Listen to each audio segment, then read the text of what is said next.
Hello दोस्तों, कैसे हैं आप सब। स्वागत है आप सभी का आपके अपने YouTube चैनल पर। दोस्तों, इस्लाम धर्म में ऐसे कई रीति रिवाज, तौर तरीके और कुछ नियम हैं जो लोगों को गहरी सोच में डाल देते हैं। आखिर क्यों इस्लाम धर्म में लोगों को जलाया नहीं जाता बल्कि दफनाया जाता है? क्यों इस्लाम धर्म के लोग अधिकतर मांस खाते हैं? आज की हमारी वीडियो में आपके सभी सवालों के जवाब मौजूद हैं, जहां हम आपको इस्लाम धर्म की उस सच्चाई से रूबरू करवाने वाले हैं जिसे जानकर आपके होश उड़ जाएंगे। यहाँ तक कि बहुत से मुसलमान भी इसके पीछे का सच नहीं जानते होंगे। दोस्तों, हम अपने वीडियो में जो भी बताएंगे वो सारी बातें तर्कपूर्ण होंगी, इसीलिए कुछ भी कहने या सोचने से पहले वीडियो को पूरा जरूर देखना। और अगर आपको ये इन्फॉर्मेशन अच्छी लगे तो इस वीडियो को लाइक और ज़्यादा से ज़्यादा शेयर ज़रूर करें।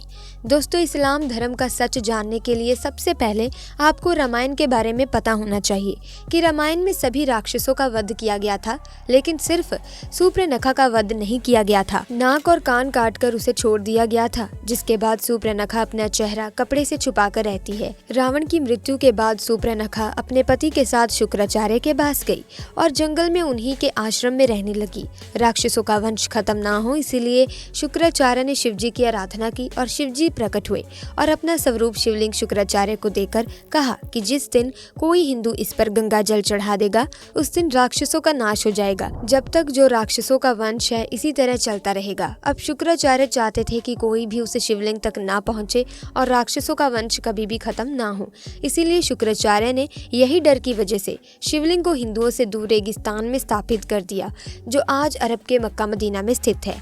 और इसीलिए लोगों द्वारा कहा जाता है कि मक्का मदीना में शिवलिंग है जिस पर गंगा जल चढ़ाने से पूरी पृथ्वी की काया पलट हो जाएगी। हालांकि सालों से कई सारे लोग इस बात से इनकार भी करते हैं, लेकिन अगर पौराणिक कथाओं की माने तो ये वही शिवलिंग है जिसे शुक्राचार्य ने हिंदुओं से बचाए रखने के लिए रेगिस्तान में छुपाया था। और इसी वजह से कोई भी हिंदू मक्का मदीना के अंदर प्रवेश नहीं कर सकता, क्योंकि अगर किसी हिंदू ने अंदर मौजूद शिवलिंग पर गंगा जल डाल दिया तो सूर्पनखा के वंशज का विनाश हो जाएगा। सूर्पनखा जो आज उस समय अपना चेहरा ढककर रखती थी, वो परंपरा उसके वंशजों ने पूरी तरह से निभाई है। आज भी इस्लाम धर्म को मानने वाली औरतें अपना चेहरा ढककर रखती हैं। और ये सुनकर आपको धक्का जरूर लगेगा, लेकिन सूर्पनखा के वंशज आज मुसलमान कहलाते हैं, क्योंकि शुक्राचार्य ने उन्हें वरदान दिया। इस वजह से विशेष तौर पर मुसलमान शुक्रवार को महत्व देते हैं। इन सारी चीज़ों को जानने के बाद आपके दिमाग में सिर्फ एक सवाल आ रहा होगा कि आखिर इस्लाम कैसे पैदा हुआ। तो दोस्तों, आपको बता दें कि इस्लाम कोई धर्म नहीं है, वो एक मजहब दिनचर्या है।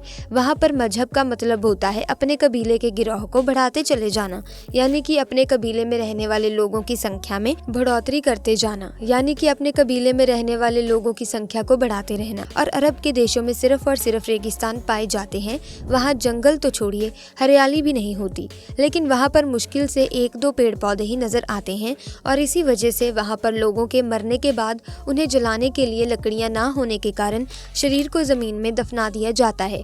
अब रेगिस्तान में हरियाली तो है नहीं, इस वजह से वहाँ पर हरा चटक रंग देखकर इंसान चला जाता है, जो कि सूचक का काम करता है। इसी वजह से इस्लाम धर्म में हरे रंग को इतना ज़्यादा महत्व दिया जाता है। अरब देशों में पड़ने वाली गर्मी किसी की भी हालत खराब कर सकती है। वहाँ के लोग तेज़ धूप में रेगिस्तान में सफ़र करते थे और इसी वजह से वहाँ पर लोग अपने सिर को ढकने के लिए टोपी पहनने लगे, ताकि धूप की गर्मी से वो लोग बीमार न पड़े। और ये प्रथा आज भी चली आ रही है, जहाँ पर अरब के देशों में देखेंगे कैसे लोग अपने सिर पर कपड़ा बांध कर रखते हैं ताकि धूप की गर्मी उन्हें नुकसान ना पहुँचाए। दोस्तों, आपको बता दें कि इन कबीलों में खाना बदोश होते थे, इसीलिए आपस में भाई बहन का निकाह कर देते थे। शादी करने के लिए कहीं दूर रिश्तेदार ढूंढने की जरूरत नहीं होती थी, पर हाँ, लोग शादी करने से पहले इस बात का जरूर ध्यान देते थे कि जिसके साथ वो शादी कर रहे हैं वो उसका सगा भाई या बहन ना हो। अगर कोई चाचा या मामा वगैरह का लड़का या लड़की है तो उसके साथ लोग आराम से शादी कर देते थे। बस शर्त ये होती थी कि जिस शख्स से इस्लाम धर्म में शादी होती थी उसका जन्म आपकी माँ की कोख से ना हुआ हो। अब अगर बात की जाए खान पान की, तो आप जानते हैं कि अरब के देशों में रेगिस्तान के अलावा आपको और कुछ देखने को नहीं मिलेगा। वहाँ खेती बाड़ी करना या फिर फलों को उगाना दोस्तों बहुत ही ज़्यादा मुश्किल था। इसी वजह से वहाँ के लोग जानवरों को मारकर अपना भोजन बनाते थे और वही परंपरा चली आ रही है। भले ही आज हर जगह गेहूँ, चावल, फल फ्रूट पहुँच सकते हैं, लेकिन फिर भी इस्लाम धर्म के ज़्यादातर लोग पुराने समय की ही तरह जानवरों को मारकर खाना पसंद करते हैं। हालांकि पहले के समय में लोगों को ये पता था कि किसी भी जीव को मारना अच्छी बात नहीं होती, इसीलिए वो अपनी भूख मिटाने के लिए जिस किसी भी जानवर को मारते थे उसे कुर्बानी का नाम दे देते थे और जानवर की कुर्बानी की जाती थी। तो उस वक्त अल्लाह को याद कर लिया जाता था ताकि जानवर की मौत का जो पाप है वो उनके सिर पर ना आए। ये चीज़ धीरे धीरे बढ़ती गई और एक प्रथा में बदल गई और अब तो इस दुनिया भर में त्योहार की तरह मनाते हैं, जहाँ जानवरों की कुर्बानी करके लोग उन्हें खाते हैं। वैसे आज लोग इन सारी चीज़ों के बारे में नहीं सोचते और इन सारी चीज़ों को खाने में बिल्कुल भी संकोच नहीं करते।